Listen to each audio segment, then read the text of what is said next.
Jornal em Foque. Apoio Unisanta, Universidade do Grupo de Excelência do MEC. Boc News, o jornal gostoso de ler e bom de negócios.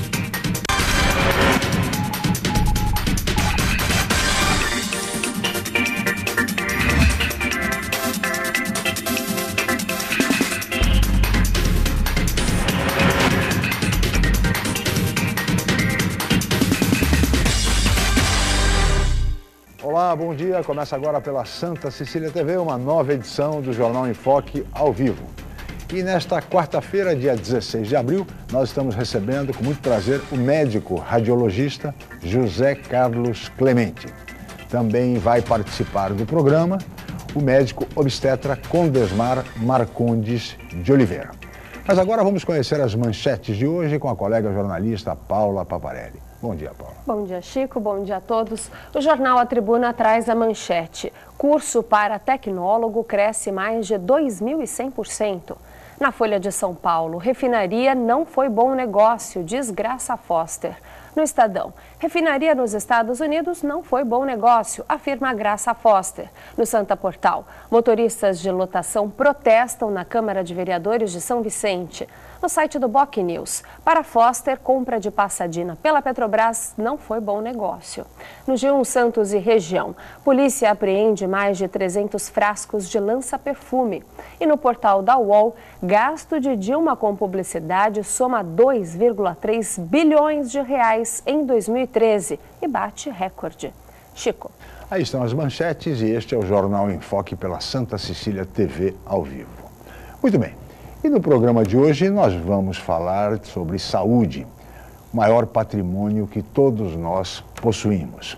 Vamos falar de saúde pública, de saúde suplementar e dos imensos desafios do setor aqui na nossa região metropolitana da Baixada Santista, como é o caso, por exemplo, da crise nos PS obstétricos, que pode levar o setor a um colapso, especialmente no atendimento às nossas parturientes, as parturientes da região. Vamos falar também de outro grave problema no setor de saúde na região, que é a questão da dengue. Santos, a cidade de Santos, já se encontra em estado de alerta, conforme as autoridades públicas, e poderemos ter em breve mais uma epidemia da doença, o que também preocupa a toda a população. Mas o debate em torno de todos esses temas, entre outros também relevantes para o setor de saúde, vocês acompanham daqui a pouco, assim que a Paula informar a previsão do tempo e o movimento de balsas e estradas para hoje. Paula. A chuva ainda continua nesta quarta-feira, mas com pouca intensidade, segundo informa o Climatempo. O sol aparece entre nuvens e a temperatura já começa a subir para o feriado prolongado. A máxima é de 25 graus e a mínima é de 20 em Santos. As ondas variam entre 1 metro e 1,5 metro nas praias da região. Estradas. O tráfego segue normal no sistema Anchieta Imigrantes. Está em vigor a operação 5x5. As pistas norte seguem sentido São Paulo e as pistas sul sentido litoral. As rodovias Padre Manuel da Nóbrega e Cônego Domênico Rangoni apresentam trânsito normal. Balsas. A travessia entre Santos e Guarujá opera com 7 embarcações. O tempo de espera varia de 15 a 25 minutos. Guarujá-Bertioga opera com uma embarcação e o motorista aguarda 20 minutos na fila. Participe do Jornal em Foque. Envie sua pergunta pelo Facebook, Twitter ou por e-mail je@enfoquecom.com.br. A reapresentação do programa vai ao ar hoje às 5 horas da tarde. Ou acesse youtube.com/enfoquejornal. Chico. 8 horas e 7 minutos e este é o Jornal em Foque. Nós vamos agora para um rápido intervalo comercial e voltaremos em seguida para debater saúde na nossa região. Voltamos já.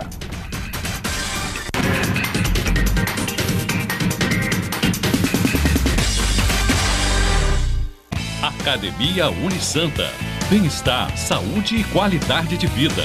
Mais de 80 aparelhos de última geração. Profissionais qualificados para orientar as atividades de modo personalizado. Ambiente agradável com muito conforto para todas as idades. Musculação é na Unisanta.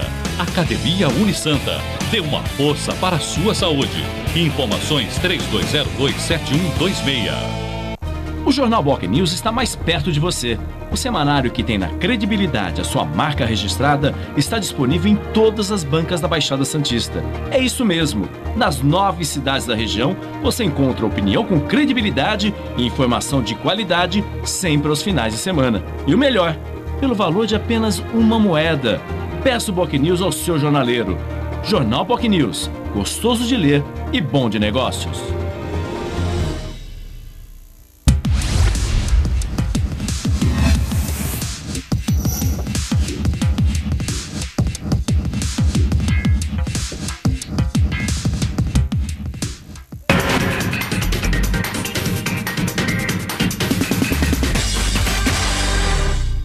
Muito bem, estamos de volta com o Jornal em Foque desta quarta-feira, dia 16 de abril, e hoje recebendo com muito prazer o médico radiologista José Carlos Clemente. Também vai participar do programa o médico obstetra Condesmar Marcondes de Oliveira. E agora nós vamos ver o VT, a reportagem do programa de hoje. Paula. O Ministério da Saúde modificou os critérios adotados para indicar o estado de alerta da dengue. Agora, quando há um caso para cada 1.000 habitantes, o alerta é confirmado. Os mutirões não param pela cidade. Março costumava ser o mês mais crítico, mas como este ano as chuvas demoraram para chegar, isso pode adiar para abril e maio o pico de casos de dengue em Santos. De acordo com o chefe de seção de controle de vetores do município, o Ministério da Saúde adotou novos estágios de definição da transmissão da doença. Estadiar, colocar em que situação de transmissão cada local, cada localidade, estado ou município se encontra e desencadear, a partir desse estadiamento, a partir dessa classificação, né, medidas específicas de controle, direcionamento das ações de vigilância e controle tanto do vetor quanto da transmissão da doença. O combate ao mosquito é contínuo. Este mapa mostra as armadilhas espalhadas pela cidade. Com o mapeamento dos dados, as ações são implantadas. Neste ano epidemiológico, iniciado em julho do ano passado até agora, foram registrados 111 casos de dengue na cidade de Santos. Menos de 10% do número registrado no mesmo período do ano anterior. Esse estadiamento ele visa justamente não criar um espaço, uma lacuna entre o início da transmissão e uma explosão de casos, que é quando se decreta epidemia. E a gente poder, de forma mais coordenada e controlada, determinar em que situação, em cada passo dessa classificação a gente se encontra. Em 2013, Santos registrou uma epidemia de dengue, com cerca de 33 mil casos confirmados. Para que esse cenário não se repita, o apoio da população é fundamental. Tanto com relação ao controle do mosquito, que se faz principalmente pelo controle de criadouros, evitando que haja os locais onde o mosquito possa nascer e se proliferar, quanto estando alerta a sintomas, sinais e sintomas que sejam de dengue, para procurar assistência de forma oportuna, evitando que casos de dengue se tornem casos graves que evoluam mal. Muito bem, aí está a reportagem, o VT, e realmente é uma situação que preocupa a todos. E é uma luta que a população tem que se inserir. Não adianta debitar ao poder público providências, é fundamental que cada um dos cidadãos cuide da sua residência, fiscalize, no sentido de que nós consigamos evitar uma nova epidemia da dengue. Como disse a reportagem, tivemos uma epidemia seríssima em 2013, com milhares de casos, e temos que fazer de tudo para que isso não se repita. A cidade já está em nível de alerta pelos novos índices do Ministério da Saúde, de um caso para cada 1.000 habitantes já há uma situação de alerta, e caminha para uma nova epidemia. Portanto, é fundamental que todas as pessoas estejam inseridas nesse processo. É uma questão de conscientização, de orientação, e nesse aspecto as crianças são fundamentais, porque as crianças são realmente muito disciplinadas nesse sentido, e muitas vezes elas acabam orientando os pais e fazendo com que os pais cuidem também das suas próprias residências. Doutor Clemente, bom dia, muito obrigado pela sua presença. Chico, bom dia à equipe, bom dia a telespectador. Realmente preocupa essa situação, não, doutor Clemente? E eu diria mais ainda, viu, Chico? Foi notificado 33 mil casos ano passado. Sim, ano passado. Mas, na verdade, você pode multiplicar isso por 3. Sim. Porque muitas pessoas têm um sintoma que elas supõe que na verdade é uma gripe. Às vezes isso aí simula uma gripe, uma dengue, dependendo da situação, o sintoma é muito parecido. Sim. E aí ele fica em casa, está tudo bem e tal, ele foi subdiagnosticado. Então, a gente pode multiplicar isso tranquilamente por 3, que seria um número muito mais real. Quer dizer que, doutor Clemente, muita gente pode ter tido dengue e nem sabe que teve. Não sabe. Às vezes ele dá uma forma mais frustra, que a gente chama, aquela mais suave. Sim. Ele sente mal, dor pelo corpo, ele fala, não, acho que eu estou com gripe, uma coisa desse tipo, e aí passa. Como existe o inverso, o cara que está com dengue, na verdade está com gripe. Mas certamente esse número ele é subdimensionado. Agora, eu diria que realmente a criança hoje é o elemento mais importante junto dos pais, especialmente nas zonas periféricas, porque ela vem da escola lá com noções importantes sobre prevenção, e ela fica preocupada com o vasinho de plantas, Sim. a água empoçada, os pneus, enfim. Agora, eu diria que a população realmente ela tem que atentar para isso, porque esse dinheiro gasto com a dengue, vamos dizer assim, que é uma doença que pode ser evitada, existe a profilaxia, é fácil de ser evitada, a gente evitar os criadouros, como ele chamou a atenção nesse bloco anterior aí, é importante, porque esse dinheiro que vai para a dengue, para o tratamento da dengue, na verdade, ele poderia ser deslocado para outras áreas da medicina, né? Beneficiando outras pessoas, outras situações que não podem ser evitadas. Então, o setor público acaba tendo um gasto muito maior por uma coisa que a sociedade, na verdade, é muito responsável. Aquelas casas que o morador ou não dá bola, ou aquela que vive fechada. Eu diria mais ainda, eu acho que tem que ter punição, porque você não consegue, quer dizer, tem que ter multa sim, multa, punição, dobra a multa, enfim, porque é como aconteceu com o cinto de segurança, por exemplo, em relação aos automóveis. Hoje todo mundo usa. Mas no passado foi difícil. Foi difícil, é verdade. E os países desenvolvidos, em algum tempo, eles fizeram dessa forma. Multa, como jogar lixo no chão, Sim. Enfim. Eu acho que é importante.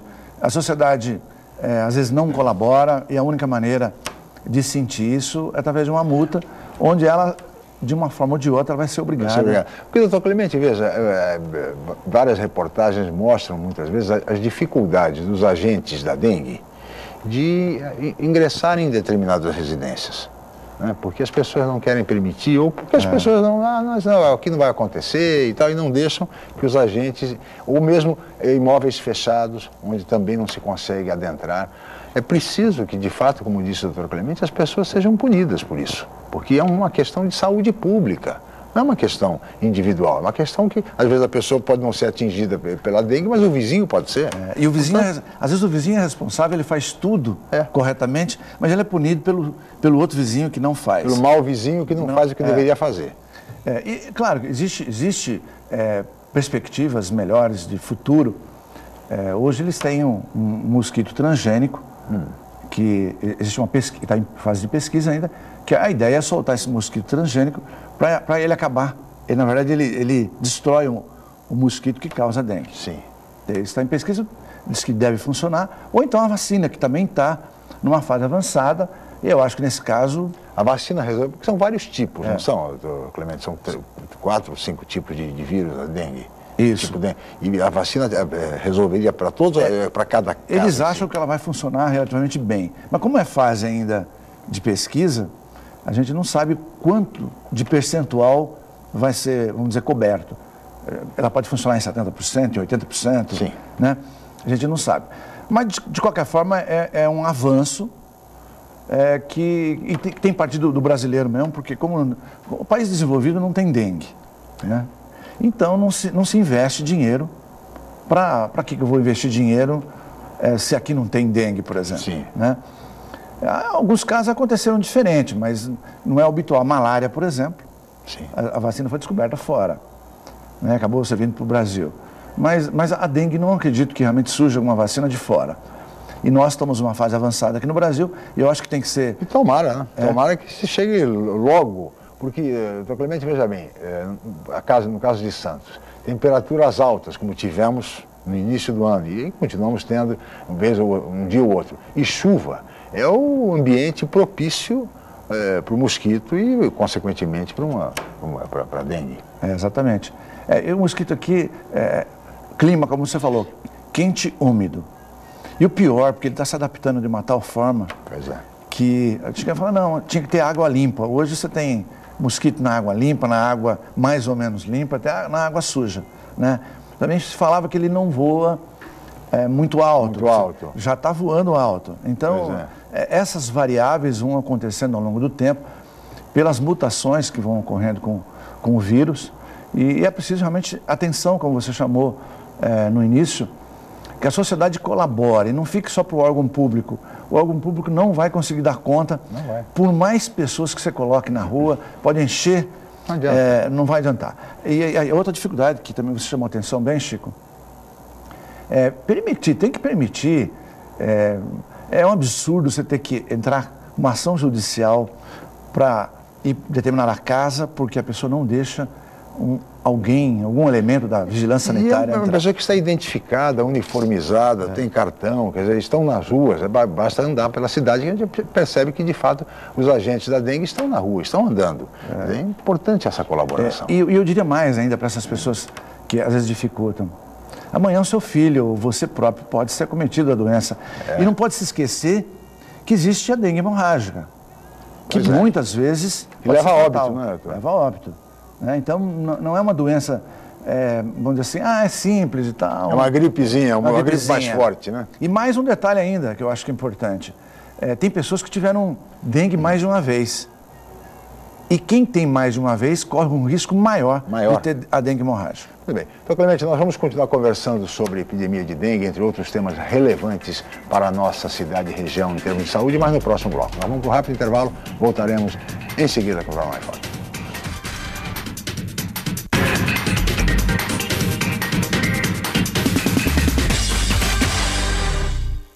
Hoje, o mercado de trabalho exige cada vez mais qualificação.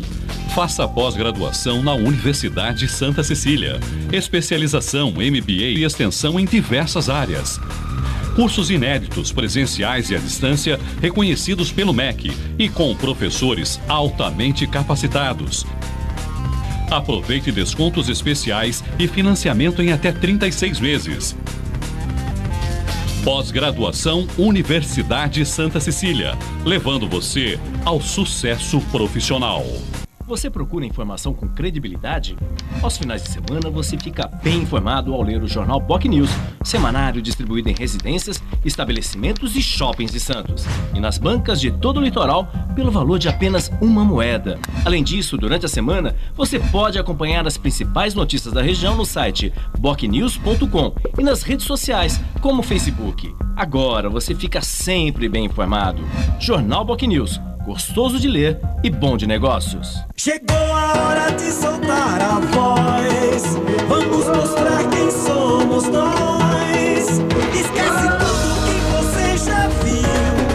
Vamos fazer a melhor eleição do Brasil. Eu quero, eu posso, eu vou fazer. O melhor do Brasil pra mim, pra você. Tire seu título de eleitor e participe. Vamos fazer o melhor para o Brasil. TSE, Justiça Eleitoral. Campeonato Paulista é na Santa Cecília TV. Só aqui você acompanha os jogos dos times da nossa região. Acompanhe a classificação dos times e notícias do futebol no santaportal.com.br. Campeonato Paulista é emoção do começo ao fim. Exclusivo. Santa Cecília TV, a TV dos grandes eventos.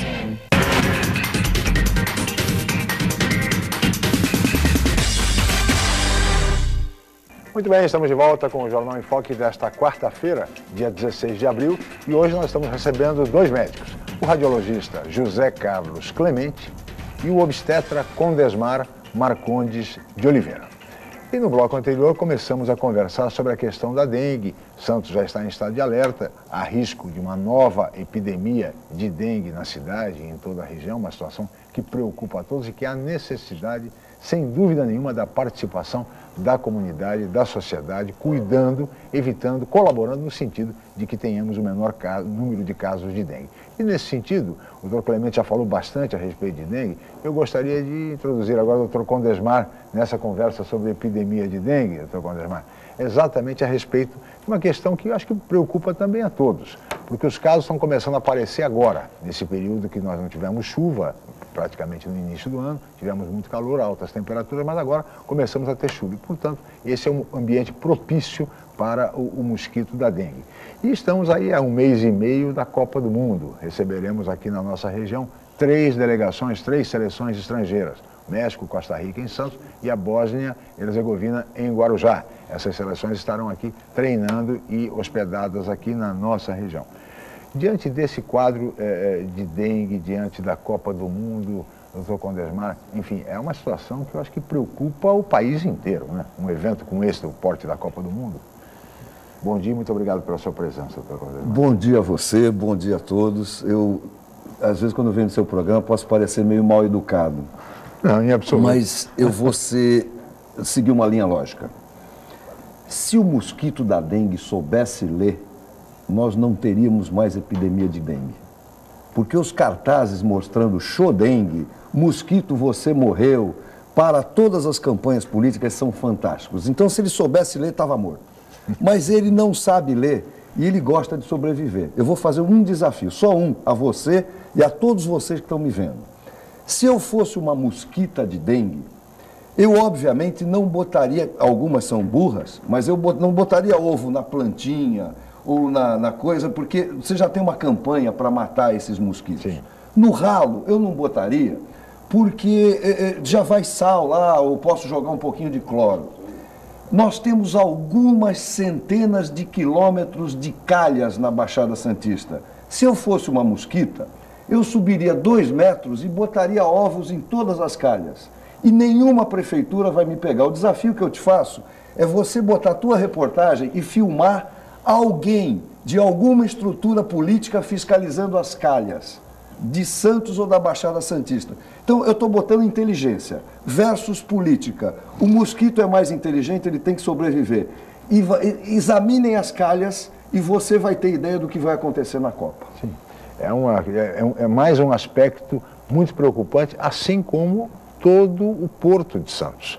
Porque imaginem os senhores os containers, os milhares de containers, doutor Clemente, que circulam pela cidade com aquelas formações sextavadas, enfim, ali, um dia de chuva, evidentemente que acumula água. O container parado, aquilo vira uma verdadeira piscina para os mosquitos, não é, doutor Clemente? Eu entendi bem o que o Condesmar falou, mas eu continuo achando o seguinte, não dá para o órgão público fiscalizar isso que nós falamos do container ou as calhas, porque, por exemplo, passou 3 dias chuvoso, encheu calha, aí secou, encheu calha, quer dizer, cada um na sua respectiva casa ou no seu respectivo comércio tem que ser esse cara o responsável por ver se tem acúmulo de água, retirar essa água, porque o órgão público não vai conseguir dar conta. E isso é realmente impossível. E todos os países do passado onde foi vencido a dengue, de alguma forma, houve uma participação importante da sociedade. Eu não vejo como resolver isso se a comunidade não abraçar essa ideia, seja em nível residencial, seja em nível comercial ou no portuário, como você falou. Sem isso, a gente vai continuar com dengue num número maior do que foi anunciado aí. Nossa, o que é realmente muito preocupante. E há muitos anos nós já estamos convivendo com o risco de uma epidemia de dengue. Milhares de santistas, milhares de pessoas na região metropolitana já contraíram a doença. Muitos contraíram e nem sabem que contraíram, porque, dadas as semelhanças com outros sintomas como gripe, etc., como outras doenças. Enfim, é uma situação crítica e é preciso a colaboração de todos. Agora, doutor Condesmar, um outro tema que preocupa muito a nossa região metropolitana da Baixada Santista é a crise nos PS obstétricos, com o anunciado fechamento do PS da Casa de Saúde de Santos E isto pode levar a um colapso no atendimento às parturientes, não? Como é que o senhor, como obstetra, como médico, enfim, que acompanha de perto essa questão, está acompanhando essa crise no setor? Por que ela acontece, doutor Condemar? Você me fez uma pergunta delicada, você está tocando diretamente no meu dia a dia. Realmente, todos nós, obstetras, estamos com problema na Baixada Santista. Basicamente, eu não vou defender nem a estrutura pública, nem a estrutura privada, eu vou defender o direito dos pacientes. O que ocorre, basicamente, é o seguinte, com esses anos, a Previdência, você não tem há anos nada de médicos fazendo concursos para trabalhar para a Previdência. Eu não tenho notícias, não sei se o Clemente tem, nos últimos anos de concurso para obstetra, para pediatra, para urologista, para radiologistas, trabalhando para o SUS, trabalhando para o governo federal ou o que for. O que aconteceu, com o passar desses anos, se achatou os números, se achatou os honorários e aumentou-se o número de atendimentos aos convênios. Você aumentou o número de convênios e passou aquilo que seria uma obrigação dos governos, você passou para a iniciativa privada. Até aí, tudo bem, a iniciativa privada assumiu. Só que você tinha uma população com poder aquisitivo mais baixo. E você precisava abraçar essa população com poder aquisitivo mais baixo, que iria para o SUS. O convênio, então, o que ele fez? Ele achatou os valores de cobrança e, consequentemente, ele achatou os pagamentos para as clínicas radiológicas, para os obstetras, para os médicos em geral e para os hospitais. Então, para que você tenha uma ideia, eu estou falando em números redondos.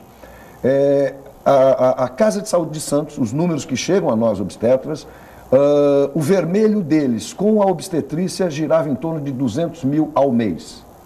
No Hospital São Lucas, a maternidade do Hospital São Lucas, os números que chegam para nós, em torno de 100 mil mês.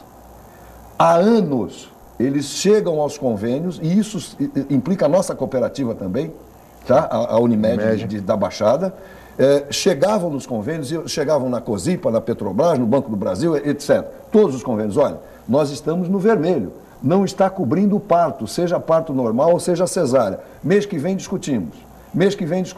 Um belo dia, eles concluíram o seguinte, eu não vou defender a Casa de Saúde. Chega, não quero mais ter 200 mil de vermelho, não atendo mais. Eu sou iniciativa privada e não é crime eu visar lucro. Claro. Não atendo mais. Alguma coisa vai ter que ser feita. Agora os convênios correram. A Unimed parece que vai ajudar construindo, botando pedreiros para ajudar a fazer quartos para atender de emergência. Eu acho que isso não resolve. Eu acho que não resolve botar pedreiro para ajudar nos hospitais. Mas essa é a realidade agora. A cooperativa está botando pedreiros, pelo menos em um dos hospitais, para aumentar o número de quartos, para aumentar o atendimento às gestantes. Não sei se isso resolve, mas eu acredito que tem que ser feito alguma coisa. Doutor Clemente, como é que o senhor está acompanhando essa questão? Porque eu imagino que vai haver uma sobrecarga, se isso se confirmar, no serviço público, não? Vai haver.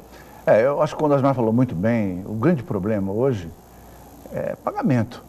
Porque se você monta uma clínica privada, você tem que ter lucro, ou pelo menos você tem que se manter num patamar razoável. Realmente não cobre custo. E isso para um monte de coisa, né? Falando isso, por exemplo, tem ultrassonografia que não cobre custo. Uma ultrassonografia pélvica pagando, vamos dizer, R$25, R$30, né? Você tem um médico operando a máquina, mas o material, filme e revelador e isso, aquilo, você não cobre custo. Isso está acontecendo com o raio-x também. Um raio-x 12, R$15 e tal. As empresas começam a deixar do lado aquilo que lhe dá prejuízo. E foi isso que aconteceu com as maternidades. Trabalhando no vermelho, ficou com a expectativa no mês seguinte ou daqui a algum tempo de resolver, os convênios não pagam e a melhor solução realmente acaba sendo fechando aquilo e mudando para quartos de hospital comum, né? Ou então realmente tira aquela ala, a ala não trabalha mais ali, porque não dá para trabalhar com prejuízo.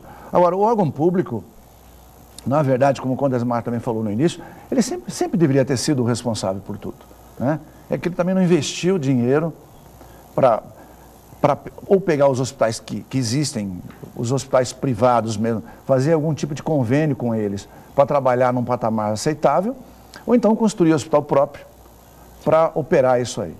O hospital próprio ele não vai construir, porque o custo leito dia para um hospital público é 6 vezes maior o que custa para a iniciativa privada. Exatamente. É louco, né? É impressionante. Agora, é preocupante porque, doutor Condesmar, a Casa de Saúde informa que realiza 300 partos por mês. Se deixar de fazê-los, essas parturientes vão para onde? Eu não sei te responder, deixa eu só complementar uma coisa do Clemente perfeita. Hoje, eu tenho vergonha, eu tinha meus parceiros que operavam comigo numa cesariana. Hoje eu tenho vergonha de chamar um colega, fala, colega, por favor, venha me auxiliar sábado, às 11 horas da noite, você vai receber R$25 daqui a 3 meses. Por favor. Aí o colega me fala, olha, eu pago 100, mas não me liga, não. Tá? É só para complementar. Então, parece uma piada, agora, mas é real. O senhor falou desde o início a questão das parturientes, a preocupação com as pacientes. Quer dizer, como, se a Casa de Saúde faz 300 partos por mês, se ela não funciona mais nesse sentido, como é que vai ser? Está se tentando uma linha do meio, eu tenho a impressão que a gente tem é que a Casa de Saúde, eles vão tentar construir uma estrutura de 15 andares, de hospital cardiológico, eles veem a estrutura dos proprietários, não dos antigos proprietários. Sim. Eu nasci na Casa de Saúde. Os antigos proprietários, a formação deles era de obstetrícia. Os atuais proprietários, a formação deles é de cardiologia, de clínica cirúrgica. Então, me parece, as informações que a gente tem hoje, é que a Casa de Saúde não pretende voltar atrás. Sim. Mesmo que recebam. E a partir de 1º de maio. Mesmo que recebam aquilo que os convênios, que eles gostariam de receber, eles não querem maternidade. Então, essas coisas vão ter que ser distribuídas entre a Casa de Saúde entre o São Lucas, entre a Beneficência Portuguesa, que havia parado de atender também por estar no vermelho, e a Santa Casa de Santos. Eu acredito sim, que bem estruturado esses 3 hospitais conseguem suprir. Se houver uma aceleração, a Ana Costa também, mas a Ana Costa já é um serviço menor. Se houver uma aceleração no Hospital dos Estivadores, e a maternidade do Hospital dos Estivadores é fabulosa. É verdade. Agora, quando funcionaria... Não vai demorar muito. Nós estamos falando agora de órgão público, eu não sei responder. Vai demorar muito, porque aí a maternidade Silvério Fontes também funciona, evidentemente atenderia, mas para os particulares seriam essas 3 alternativas. Eu acredito que É suficiente, doutor Clemente? Não, eu acho que o Condesmar falou, se cada um se empenhar, acaba sendo suficiente. Mas se não pagar, não vai ser. Porque o São Lucas também é um hospital privado e ele vive, ele precisa disso aí. Se o convênio pagar ralinho ali para ele estar empatando, ele prefere, vamos dizer, passar esse leito para outras coisas. A ortopedia, por exemplo, que foi a origem do São Lucas. Não tem como. Ou o órgão público assume, ou os convênios e, no caso, o SUS aí, de alguma forma, faz um aporte maior para os hospitais, sim, no nível de um convênio ou mais, porque senão não vai ter. Mas, doutor Clemente, veja bem, doutor Condesmar, a questão da saúde suplementar, né, saúde complementar, enfim, dos planos de saúde, né? A Santa Casa de Santos tem 110 mil usuários no seu plano de saúde. A Unimed Santos tem 160 mil usuários. Ou seja, quase 300 mil pessoas se valem dos principais planos de saúde. E tem mais o Ana Costa. Mais o Ana Costa. Agora, 110, 120 mil. Se o plano de saúde não paga devidamente os médicos e os prestadores de serviço, né? E não paga, pelo que os senhores estão dizendo, paga muito pouco, demora muito para pagar.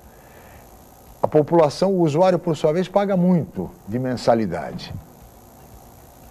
Como é que fica essa situação? Quer dizer, um paga demais, o outro não recebe nada. Os planos de saúde, enfim, onde fica esse dinheiro? Essa equação, como é que se resolve? Posso falar? Pode. Ué, você está falando de suborno, você está falando de por fora para um monte de gente, você está pagando para político por fora, você está pagando de todas as coisas para poder funcionar. Você está com altas taxas, taxa em cima de taxa. Todos esses aportes dos por foras é que levam também os planos de saúde a não pagarem. Eles têm um respaldo legal, porque é só subornar alguém lá em cima. Tá? As associações deles fazem esse suborno, sim. Eu não posso afirmar de ninguém, mas é só você e fundo, porque o que você acabou de me perguntar, se está entrando dinheiro Não se paga os O hospitais. usuário e os paga e médicos, paga bastante. Alguém está recebendo. O usuário paga bastante. Na outra ponta, o médico não recebe. Sem contar que... Essa equação não fecha. Sem contar que é o seguinte, se você pegar um médico, a grande maioria dos convênios, não reajusta o médico desde 1994. A grande maioria. Quanto recebe um médico numa consulta? R$10, R$15, 20? Você vai pegar de convênio que paga R$15 até convênio que paga mais, mas vamos dizer, R$50. Mas a média deve ser aí por R$25, R$30. E ainda pede desconto. E demora para receber. Também. E demora, E tem um negócio chamado glosa. Não gostei do seu atendimento, não lhe pago. Exatamente. Não, as glosas é absurdo. É que a maioria dos médicos, eu vou falar até como um alerta para o médico. Assim, 80% dos médicos hoje não é de Santos, é do Brasil. Sobretudo o clínico, ele não tem controle do que recebe. A secretária dele é que faz a contabilidade, é a que faz a cobrança do convênio, mas ela não tem tempo para verificar o número de glosa, o índice de glosa, e muito menos para recorrer a essa glosa. Explica o que é glosa. Glosa é quando você faz um determinado trabalho médico e o convênio ou não te paga aquele, ou ele te paga parcialmente o valor que você deveria receber. Mas o convênio não autoriza? Ele autoriza. Isso... Por exemplo, um paciente, digamos, precisa fazer uma ressonância magnética. Eu nem sei quanto paga para uma clínica radiológica. Talvez pague mais do que o ultrassom. Paga mais. Um pouco mais. Quanto paga? É variável aí entre 350 e R$500, por exemplo. Muito bem. Então, mas para isso o usuário tem que autorizar no plano de saúde. Tem que autorizar. Muito bem, o plano de saúde autoriza. Ele pode glosar esse serviço? Pois é, tá aí uma coisa que o Condesmar falou e falou muito bem. Sim. Na realidade, se viesse alguma coisa lá de cima, da ANS, é o seguinte, tem que ser oficial. Acaba papel. Toda autorização é eletrônica. E realmente, uma vez autorizado, não pode ser glosado, acabaria esse problema. Acontece que existe o seguinte, alguns convênios, e eu sei disso muito bem, porque gente do próprio convênio, próximo, me disse o seguinte, chega um determinado convênio lá e fala o seguinte, glosa linear de 20%. Essa glosa não existe. Alguém lá falou, eu não posso pagar 20% de todo o montante do mês. Tira 20% de todo mundo, devidamente ou indevidamente. E o cara vai lá e corta. Na melhor das hipóteses, você que teve a glosa, vai demorar 5, 6 meses para receber. Porque ele vai te avisar 2 meses ou 3 meses depois, você tem mais 1 mês para recursar e ele tem mais 2 para te pagar. Na melhor das hipóteses. Ou então ele nem te paga mais. E o médico, que é o que eu estou falando para você, que é a grande maioria, que não tem esse controle, ele nem sabe que foi glosado. Ele não recebe, fecha às vezes o consultório, porque realmente não consegue fechar a conta dele, por conta de uma falta de controle e por conta da deslealdade desses convênios. Esse glosa linear é um absurdo, né? O médico você corta sem análise. Sem análise nenhuma. Não dá. Na inocência, eu já falei outras vezes no sacerdócio da medicina. Eu acredito nesse sacerdócio. Sim. Só que tem profissionais do outro lado para te chutar. Então o médico imagina, atendi 100 consultas, vou receber 100 consultas. Claro. Ele não tem que checar, eu atendi bem 100 pessoas. Não, ele recebe 60. Só que ele não tem tempo, ele tem que atender esse pessoal, ele não tem tempo de checar as outras 40 onde estão. Ele teria que contratar uma terceira pessoa para fazer essa checagem. E recorrer, inclusive. Né? Recorrer, assim por diante. Ou seja, é quase que contratar um escritório de advocacia para poder cuidar desse tipo de coisa. Agora você vê, se existisse alguma oficialização do governo junto à ANS, diz o seguinte, você autorizou, autorização eletrônica, autorizou, não pode ter glosa, ponto final. Ah, mas o plano dele venceu, você autorizou. Sim. Pressupõe-se que tenha sido feita toda a análise. Até porque você atendeu, é injusto você não pagar. Quer dizer, quando houve o atendimento, lógico. Houve o atendimento. Né? A coisa chega a um ponto, Chico, que você vai pegar países de fora, países europeus, pode até falar de Portugal, que o cara fala, Portugal. Na realidade, se você agendar uma consulta e não for, o convênio tem que pagar. Porque usou o horário daquele profissional. Sim. Então, isso é seriedade. Por que aqui você não... isso é impossível aqui no Brasil.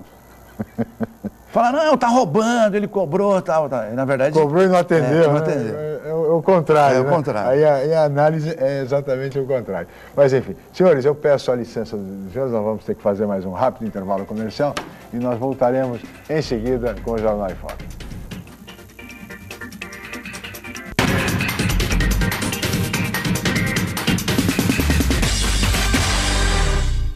A Universidade Santa Cecília oferece cursos de mestrado inéditos na região e recomendados pela CAPES, com professores altamente capacitados. Mestrado em Ecologia e mestrado em Engenharia Mecânica.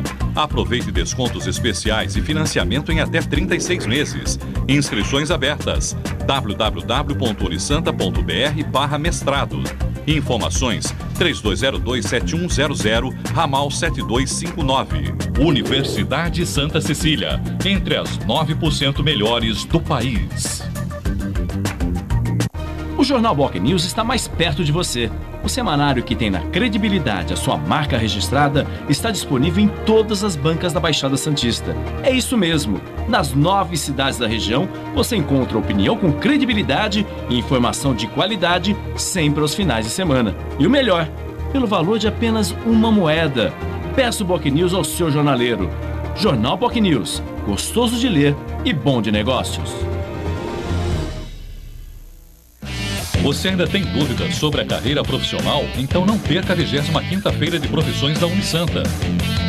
Oportunidade para interagir com profissionais de todos os cursos, visitar os estandes, conhecer os laboratórios, clínicas e outros ambientes da Unisanta. Dia 30 de abril em novo horário, das 9 às 13 e das 19 às 21h30. Entrada franca com sorteio de brindes. Informações 3202-7101 ou www.unisanta.br/Feira de Profissões.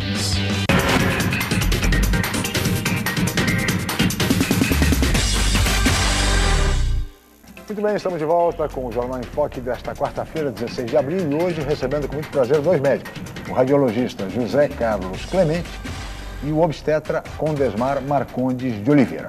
E neste mês de abril, no último dia 8, foi o Dia Mundial de Combate ao Câncer. E nesse sentido, doutor Condesmar, há uma nova técnica de vitrificação de óvulos que permite, por exemplo, para que futuras gestantes, mesmo que tenham sido acometidas por problemas relativos ao câncer, possam depois ter uma criança. É isso? Deixa eu tentar te falar um pouquinho da evolução da ciência. Aí a gente vai falar dos exames complementares, nós vamos falar dos ultrassons, nós vamos falar do raio-x, da ressonância. Eu acredito que principalmente graças aos colegas do Clemente, a medicina teve uma evolução, principalmente em relação ao câncer. Por quê? Graças a eles, a nós, porque pressionamos esses exames, nós solicitamos esses exames, mas a esta evolução nós fazemos diagnósticos cada vez mais precoces. Esse diagnóstico precoce está te permitindo curar esses cânceres. Claro. Então, antigamente, por que não se falava em câncer? Porque eu ainda ouvi esses dias aquela doença. Aquela doença. CA, ninguém diz. Então, e ainda tem esse preconceito. Ainda tem. Eu ouvi esses dias, aquela doença. Mas aquela doença, câncer, graças ao diagnóstico cada vez mais precoce, PET scan e etc., você está tendo esse diagnóstico e está conseguindo curar as pessoas. Até um tempo atrás, e isso é uma mensagem para os homens também, e nós estamos falando do dia 8 de abril de prevenção de todos os cânceres. Claro. O homem, já há muitos anos, ele tem condição, o garoto que apresenta um câncer de testículo ou um Hodgkin, algum tipo de câncer, antes de começar seu tratamento, ele vai fazer quimio e radioterapia. Este garoto conseguia guardar sêmen e conseguem guardar seus espermatozoides por 30, 40 ou 50 anos. Para quando ele se curar, e hoje se fala em cura de câncer, depois dessa cura, ele vai fazer uso, se a radioterapia e a químio o afetou, ele vai ter esses espermatozoides guardados nos bancos de sêmen. Com o óvulo, isso não existia. Então, há pouquíssimos anos, nós desenvolvemos a técnica de vitrificação, essa é a minha especialidade, é isso que eu faço em reprodução. Você tem, Clemente, um congelamento, a velocidade do congelamento é menos 20.000 graus Celsius por minuto. Quando você pensar, já foi. você congelou o óvulo, porque o que acontecia? Quando você tentava um congelamento por computadores, etc., a formação de cristais de água arrebentava, cristais de gelo, melhor dizendo, arrebentava lá dentro do óvulo, o DNA, arrebentava tudo. Então, quando você descongelava, você não tinha mais o óvulo. A técnica de vitrificação te permite que você mantenha a estrutura do óvulo e ele se porte exatamente igual ao espermatozoide. Eu quero descongelar. Essa moça se curou do câncer de mama, ou do câncer enfim, do Hodgkin também, de uma leucemia. A radioterapia e a químio pode afetar os ovários dela. Claro. Só que eu preservei essa estrutura aqui fora e ela pode gestar sem mais nenhum problema. Tá certo. É a evolução da medicina. E quando a gente observa técnicas como essa, a evolução modernas, enfim, a gente observa e verifica que o Brasil avança na área da medicina, mas em contrapartida também tem dificuldade para pagar a diária do SUS de um hospital filantrópico. Ou seja, essas contradições na saúde do Brasil é que são inexplicáveis, né, Dr. Clemente? O problema é o seguinte, até chega a campanha eleitoral, parece que tudo vai ser resolvido, né? Sim, tudo será resolvido. Será resolvido, mas isso aí eu não acredito numa resolução de curto prazo, infelizmente, porque se você pegar, as Santas Casas, por exemplo, é uma coisa típica. O que se paga não se consegue cobrir 1/3 da despesa. Então, os hospitais ficam ali capengando, às vezes tendo convênios, que é o caso da Santa Casa de Santos ou outras Santas Casas do interior, para tentar cobrir o rombo na outra ponta. O plano é superavitário, o plano de saúde é superavitário e cobre. Aquilo o que o ou dependente de verbas da prefeitura ali. Do Estado. E eu realmente acho que o governo devia ter uma atenção maior para isso. Também a distribuição de dinheiro do SUS, ela é totalmente disforme. Você pega, por exemplo, Brasília, o hospital, ele recebe praticamente 1/4 de toda a verba do SUS. Fica todo naquele hospital. Porque é o hospital onde está, vamos dizer, todos os políticos ali. Então o centro do poder. O Sara Kubitschek. Exatamente. O hospital Sara Kubitschek. Então, isso também é outro problema grave. Não existe uma distribuição igualitária, assim, proporcional, per capita, né? Um outro complicador, que eu acho que não seria tão complicado assim, mas infelizmente bastaria você ter um cartãozinho, onde você quer que esteja, você passa o cartãozinho e aquela verba correspondente ao teu atendimento foi para aquela unidade. Aquela unidade que te atendeu, é evidente. Você vê tão fácil, tão fácil. É que você vem da iniciativa privada. Todo sabe banco, o que acontece os na bancos, tua iniciativa os privada? bancos têm isso. Você sabe o que acontece na tua iniciativa privada e nos bancos? Na tua iniciativa privada, você em segundos, você pega um desvio de verba. A estrutura que é feita é para desvio de verba. Então, se a estrutura é feita para desvio de verba, não interessa a ninguém esse cartãozinho passado. A Paula leu as manchetes agora dos jornais, quer dizer, a presidente da Petrobras admitindo que foi um erro. Um absurdo. A compra da refinaria de Passadina. Ao reconhecimento, sim. E daí? Todo mundo sabe. E o que vai acontecer? Não vai acontecer nada. Não vai acontecer nada. Essa CPI vai virar pizza e assim vamos caminhando. E a área da saúde, como disse o doutor Clemente, vai ser a área muito debatida agora. Estamos a menos de 6 meses das eleições. Se correr tudo bem na Copa do Mundo, esperamos que ninguém pegue dengue na Copa do Mundo, esses grandes atletas aí do mundo, né, que tudo corra bem no Brasil. Mas, enfim, depois nós vamos começar a debater saúde pública nas eleições, doutor Clemente. E as promessas também vão... vai longe. Eu só espero que realmente alguém atente para isso, não fique nessa promessa. E como eu ia complementar antes, você pega a Baixada Santista, né? Nós estamos falando de eleição, mas vamos polarizar um pouco para cá. Se tivesse um cartãozinho desse, não aconteceria o que acontece em Santos hoje, porque todo mundo migra para cá, né? Sim. Você pega de Peruíbe para cá, Bertioga na outra ponta, todo mundo migra para Santos. Então se sobrecarrega a saúde pública da cidade e esse dinheiro não cai no caixa da saúde pública de Santos. Quer dizer, o município continua recebendo, vamos dizer assim, o seu quinhão da saúde. A mesma mas coisa. ele vem para Santos, porque o Santos é melhor, mexe com alta complexidade.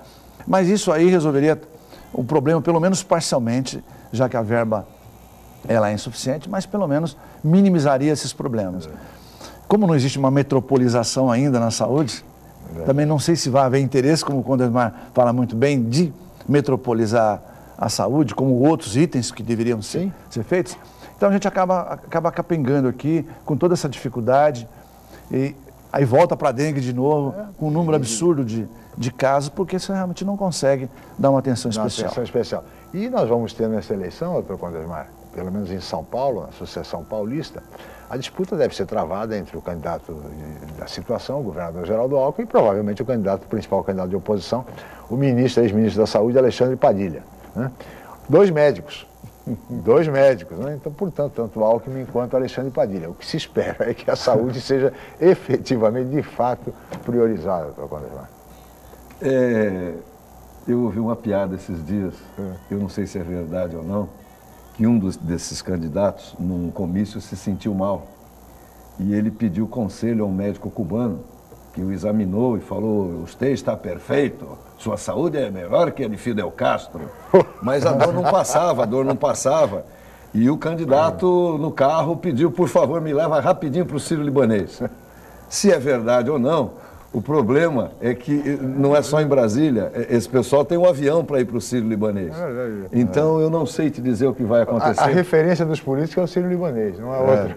Não é a nossa Santa Casa. Ou Einstein, né? Ou Einstein, o Sírio-Libanês não é a nossa Santa Casa, enfim, os hospitais que a população é atendida, e que se não fossem esses hospitais, o que seria da nossa população? Essa é a grande verdade. Essa é a verdade.